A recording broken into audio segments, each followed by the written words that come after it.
Assalamualaikum warahmatullahi wabarakatuh. Salam sejahtera. Adil Katalino Bacuramin Kasaruga Basengat Kajubata. Berjumpa lagi dengan saya dalam mata kuliah studi literatur di channel saya ini, Kalau Bayu Ardi. Berikutnya saya akan melanjutkan untuk membahas tentang bagaimana tahap-tahap menyusun literatur review atau sering kita sebut dengan literatur review atau tinjauan pustaka.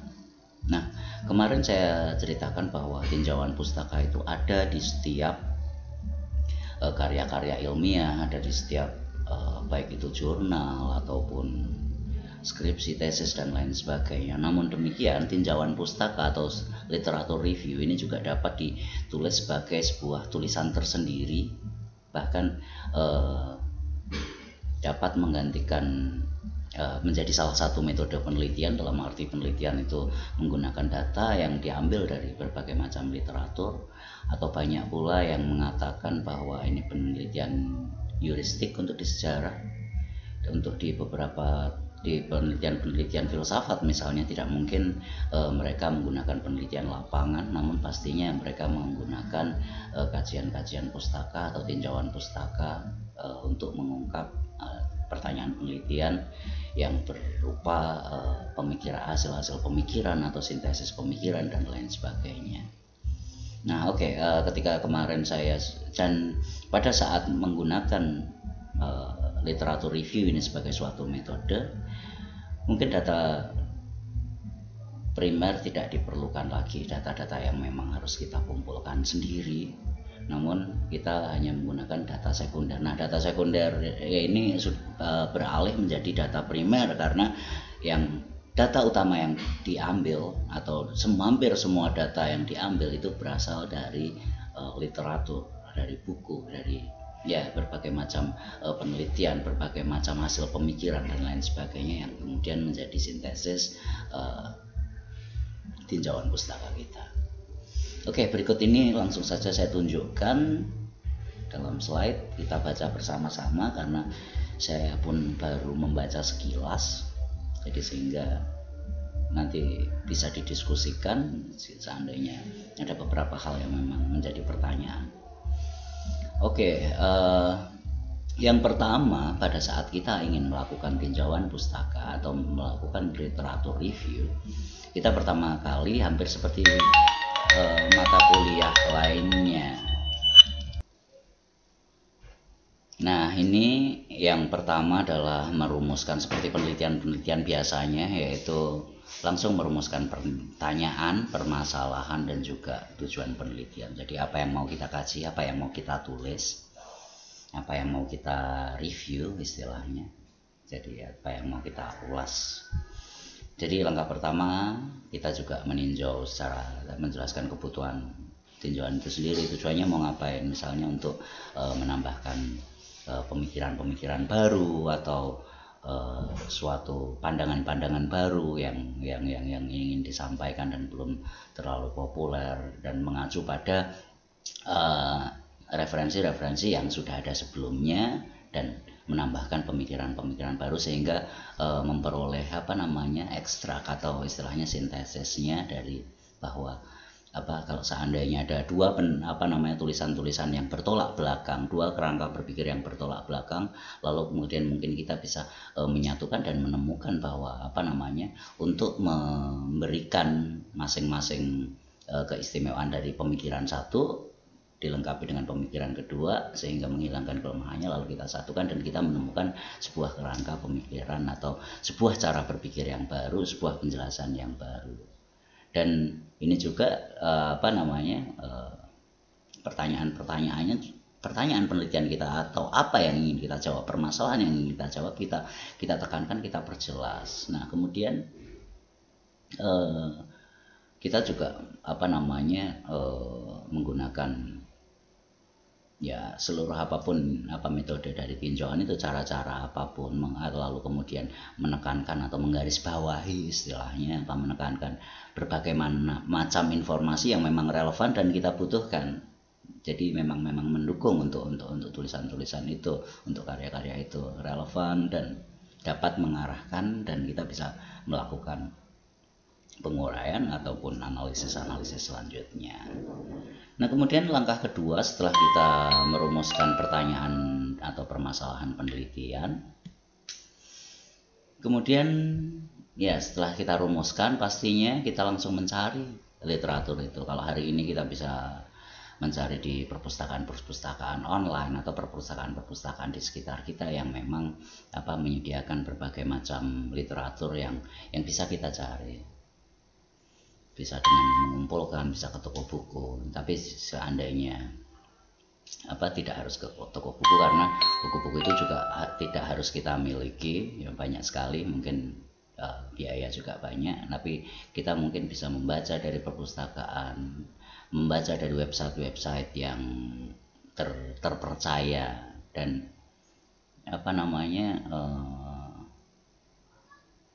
di sini ada disebutkan strategi untuk mengumpulkan literatur yang relevan atau sesuai. Di sini bisa di slide ada ini. Pertama, cakupan yang lengkap, sekomprehensif mungkin, memastikan bahwa ya memang sesuai, relevan, tidak nyambung yang telah diterbitkan ataupun belum dipublikasikan juga boleh, dan juga disertakan dalam tinjauan tersebut. Dan kita bisa menyimpulkan berdasarkan pada pengetahuan yang sudah ada dan cukup terpercaya. Lalu yang keduanya mungkin kita menggunakan liputan yang terdiri dari misalnya makalah-makalah presentasi dari seminar, misalnya proceeding dari seminar, dan mengenai bidang-bidang yang memang akan kita tuliskan di situ, akan kita review di situ.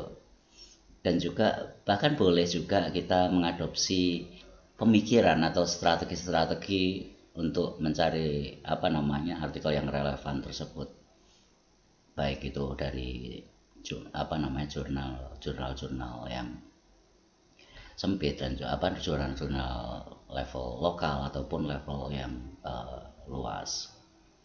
Lalu kemudian di sini seandainya kita penelitian itu berupa misalnya kita sebuah tim, kita bersama-sama memang fokus pada pekerjaan yang sebelumnya menjadi sentral pada topik-topik tertentu tersebut. Jadi kita lihat semuanya yang memang ada situ, kajian-kajian empiris, artikel atau buku atau apapun yang merupakan hasil kajian atau studi empiris, terus kemudian tentang konseptualnya.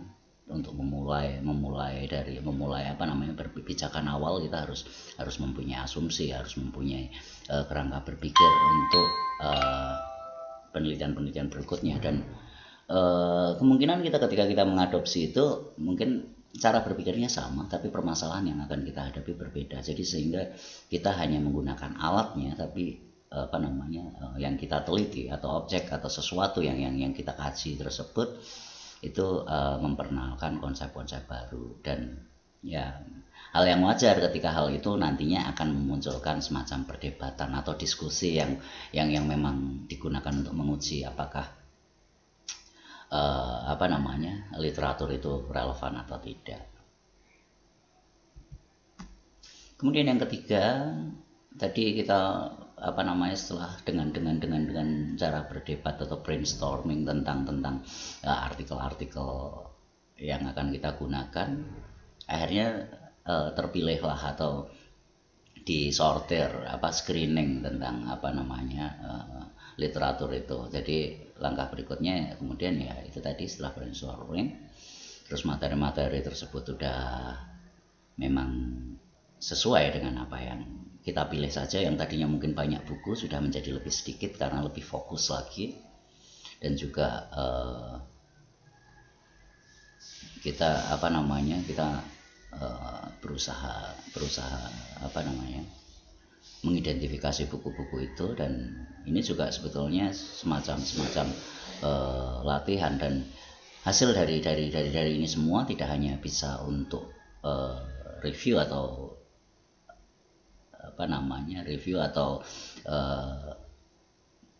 kajian pustaka untuk yang penelitian saat ini, penelitian pustaka saat ini juga, tapi ketika suatu saat ini juga akan bisa menjadi bahan lagi ketika untuk sebagai pembanding ketika kita suatu saat menemukan hal yang berbeda dan digunakan untuk mereview. Jadi ketika kita mereview buku yang baru atau mereview sebuah pemikiran yang baru, pemikiran yang sebelumnya itu sebaiknya juga kita paparkan. Jadi pembaca itu akan tahu perkembangannya dari pertama kali dulunya pemikiran-pemikiran yang menjadi trending itu seperti apa, kemudian berubah seperti apa, kemudian bertemu itu menjadi seperti apa, dan akhirnya memunculkan berbagai macam perkembangan atau berbagai macam itu semua bisa lebih sempurna dari terus menerus.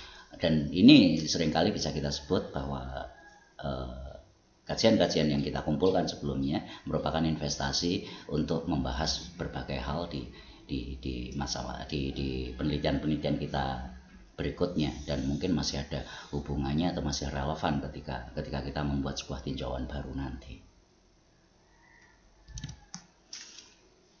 Nah, kemudian di sini kita mencoba menilai kualitas studi utama, atau maksudnya kajian utama yang paling kita saring lagi materi itu untuk dimasukkan, dan kita juga ini ilmiah atau tidak, ini bisa dipertanggungjawabkan atau tidak sumber-sumber tersebut, itu juga perlu terus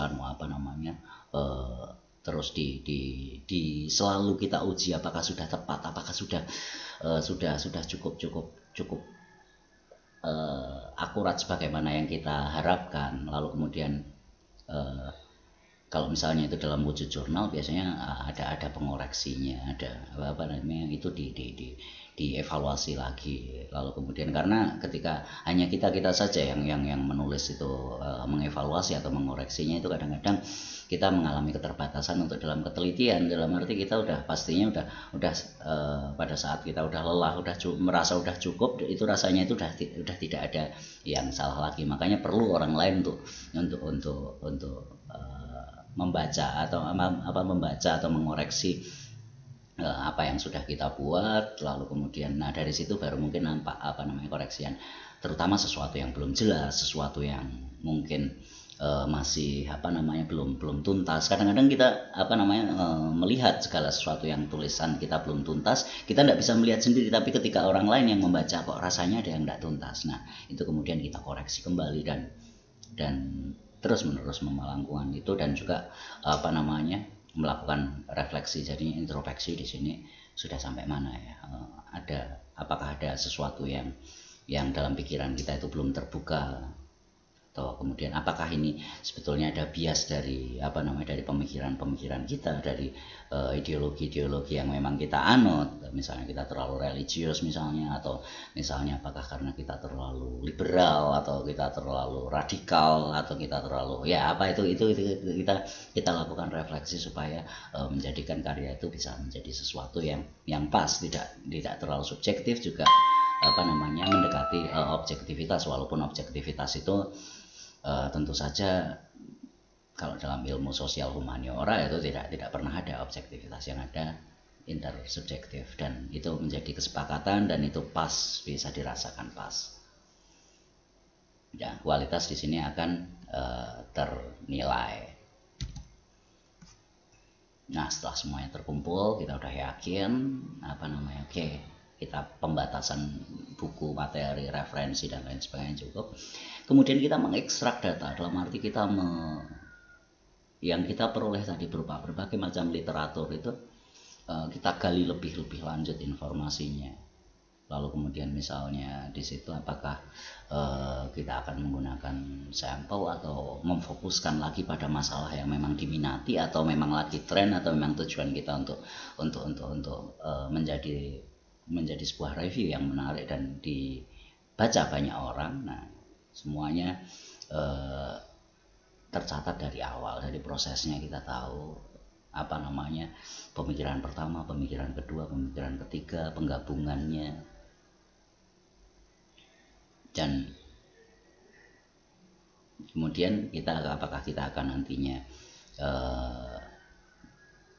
hasil dari kajian pustaka itu akan kita kuantitatifkan atau kualitatifkan. Seperti misalnya ketika kita kuantitatifkan seperti ketika misalnya kita menggunakan analisis konten, jadi berapa kali kata ini disebutkan, berapa kali masalah ini muncul, dan dari jumlah-jumlah tersebut kita analisis. Atau ketika kita menggunakan kualitatif, ya alur-alur logis, ini terjadi seperti ini karena ini bertemu sehingga menyebabkan seperti ini, atau berarti dan bermakna seperti ini, atau ini menunjukkan sesuatu yang seperti ini. Begitu kira-kira cara mengekstraksi data. Mungkin agak cukup rasanya rumit, atau mungkin apa yang saya katakan kurang jelas, nanti bisa didiskusikan berikutnya. Nah, ini bagian yang paling tadi, setelah data diekstrakan, kita melakukan analisis dan menemukan sintesisnya dari berbagai macam referensi yang mungkin bertentangan, yang mungkin ternyata menjadi terpecah-pecah, dan kemudian kita merangkainya, menatanya menjadi sistem, mungkin bisa menyusun, meringkas, menggabungkan, mengatur hubungan-hubungan, bahkan kita bisa mengatur dengan semacam bisa jadi peta konsep atau flowchart istilahnya, atau diagram alir. Nah, itu akan lebih mudah untuk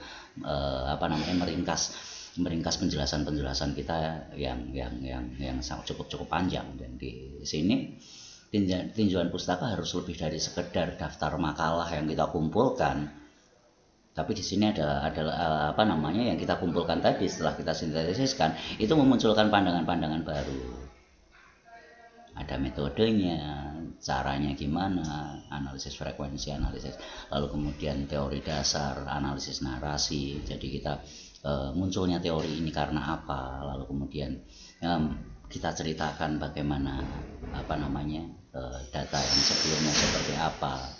Atau mungkin kita menggunakan meta etnografi, dalam arti sekumpulan banyak etnografi kita kumpulkan dan kita ingin menuliskan salah satu tema tertentu. Misalnya kita tentang budaya-budaya seperti bahasa misalnya, atau organisasi sosial di satu daerah. Nah, kita mengumpulkan segala macam etnografi yang banyak tentang organisasi sosial di beberapa etnis, lalu kita gabungkan, kita kita tunjukkan bahwa kalau yang ini karakteristiknya seperti ini, lalu kita bisa menyimpulkan sesuatu. Ternyata ada beberapa kategori, ternyata ketika kita klasifikasikan ada seperti ini, dan itu menemukan sebuah penjelasan baru. Itu untuk yang meta etnografi dan kualitas. Kalau mungkin teori dasar atau teori dasar biasanya dilakukan pada kajian-kajian yang lebih ke arah epistemologis dan filsafat. Lalu kemudian analisis naratif untuk etnografi yang deskriptif, text description, dan itu akan memuat banyak data di sana. Oke, setelah menganalisis data, terakhir ya menganalisis data, dan akhirnya tentu saja kita bisa menyimpulkan, dan sebuah tulisan atau sebuah jurnal atau sebuah karya ilmiah itu jadi. Nah, nanti tinggal bagaimana itu semua ditampilkan, direpresentasikan, dan menunggu tanggapan publik. Ketika itu dipublikasikan, ya menunggu kritik dan saran dan lain sebagainya, karena tidak ada suatu karya pun tanpa kritik, dan tanpa kritik kita tidak akan berkembang, dan ya karya-karya tersebut akan mandek di sana tanpa kritik. Dan kritik itulah yang membuat kita akan menjadi lebih kritis lagi untuk menelaah, mengkaji studi-studi tertentu. Jadi dari sini saya rasa saya cukupkan sekian dulu. Nah, nanti berikutnya akan insya Allah minggu depan saya tidak terlambat, dan ini memang juga merupakan video yang cukup terlambat juga. Ini terlambat satu hari, tapi semoga walaupun terlambat ini masih tetap dapat berguna bagi Anda semua untuk tetap mempelajari atau membaca atau memunculkan sedikit wacana, dan saya akan senang sekali seandainya ini bisa didiskusikan. Oke, terima kasih. Saya ucapkan assalamualaikum warahmatullahi wabarakatuh. Salam sejahtera. Adil Katalino Bacuramin Kasaruga Basengat Kajubata. Salam dan selalu sehat.